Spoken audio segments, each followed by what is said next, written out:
Bonjour, chers téléspectateurs de la télé du randonneur.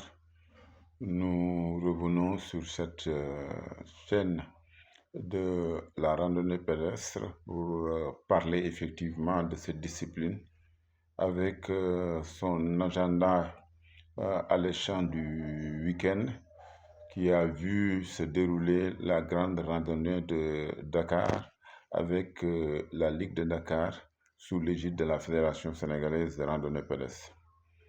De bons moments de communion, d'intenses moments de communion entre les randonneurs. Donc, ça a été une belle fête qui a eu comme lieu de départ et d'arrivée la place mythique de la nation, la place de la nation, cette place qui a marqué l'histoire de beaucoup de rendez-vous politiques de ce pays, qui a marqué aussi l'histoire des conquêtes démocratiques, qui a marqué l'histoire de la démocratie, du renforcement de la démocratie, mais aussi de la garantie des libertés publiques. Donc, c'est cet espace symbole qui a abrité la grande randonnée de Dakar 2026 sous l'égide de la Ligue de Dakar avec à sa tête son président Omar Niasse.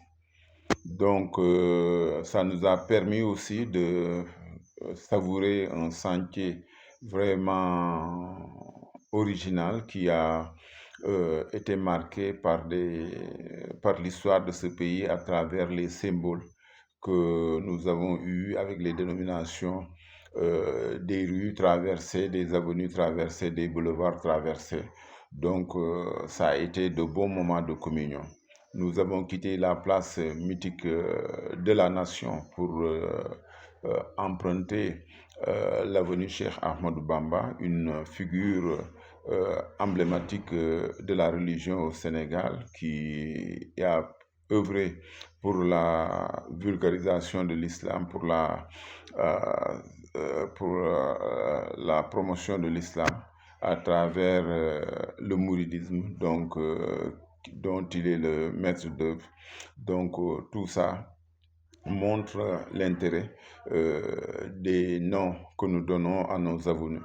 Après, nous avons bifurqué vers la maison du Parti socialiste, le siège du Parti socialiste, qui lui aussi a marqué l'histoire de ce pays avec sa gestion, tout ça, son histoire, les compétitions auxquelles il a eu à participer. Donc, après la maison du Parti socialiste, nous avons continué pour déboucher à la place de l'OMVS.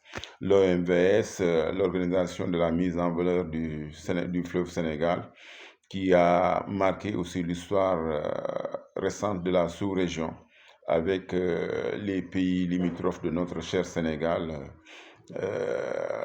Beaucoup de réalisations ont été faites sous l'échiquier de l'OMVS. Les barrages ainsi que, comment s'appelle, les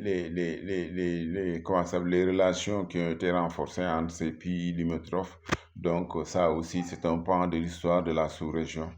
Et l'OMVS a eu à jouer une part importante à travers ces structures. Après, c'est le boulevard Djel Diop qui nous a accueillis. Djel Diop était une figure emblématique de la collectivité Lébou qui parle de...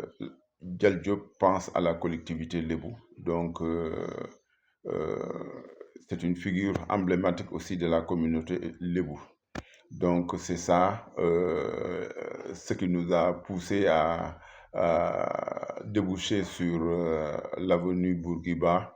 Mais auparavant, il faudra signaler que tout au long du boulevard Del Diop, on a des structures qui sont là. Il y a le centre culturel Blaise Senghor qui est là, l'école de formation judiciaire qui est là, l'ENA qui est là, le lycée Blaise Diagne qui est là également.